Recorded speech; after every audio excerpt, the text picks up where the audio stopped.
અલે એ ક્યાં ભાગે છે? ઉભો રે તને તો કીધું હું ગોતું છું યાર. 40,000 રૂપિયા દેવાની વાત હતી 2 દીમાં. દિવાળીની જગ્યાએ બીજી દિવાળી આવી ગઈ. હવે તો આપી દે ધમા યાર. હમણાં મંદી હાલે છે. એ મંદી મારે કઈ જોવા નથી ભાઈ. કા મને છે ને તું આ ગાડી આપી દે ને કા પૈસા આપી દે મારો ભાઈ. કઈ દયા ડાકર ને ખાય પછી કઈ સમજવાનું હોય. મેં તને હાથ ઉછીના પૈસા આપ્યા છે. તું અત્યારે મને ગાડી આપી દે. તમતા તારી પાસે જેથી પૈસા થાય તેથી તું ગાડી લઈ જાજે. ભાઈ તો હું નોકરી કેમાં જઈશ? નોકરીએ કેમાં જવું હોય ને મારો ભાઈ તો મારી પાસે બીજો રસ્તો છે. તને 1% વ્યાજ દરમાં લોન કરી દઉં આ ગાડી ઉપર. એક જગ્યાએ છે મારા મિત્રનું બાપા સીતારામ સેલ્સમાં. આ ગાડીમાં તને 60,000 ની લોન કરી દઈશ. તારે મને દેવાના કેટલા?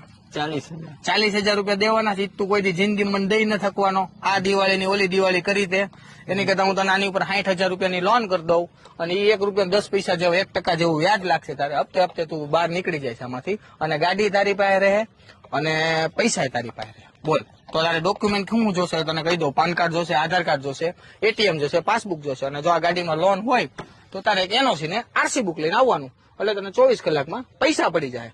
તુંય છૂટો મારો ભાઈ અને હુંય છૂટો. તુંય ટેન્શનમાં નહીં અને હુંય ટેન્શનમાં નહીં. જલ્દી આવતું ડોક્યુમેન્ટ લઈને જા. અને તમામ ગ્રાહક મિત્રોને એક વાત જરૂરથી કહીશ કે ટાઈમસર લોનના હપ્તા ભરો જેથી ભવિષ્યમાં તમને મોટી લોન મળે. કારણ કે આ ખરાબ સમયમાં તમારા સગા પણ તમારા સગા નથી થતા ત્યારે તમને બેંક લોન આપે છે. એટલે તમારી સિબિલ કોઈ દી બગડવા દેતા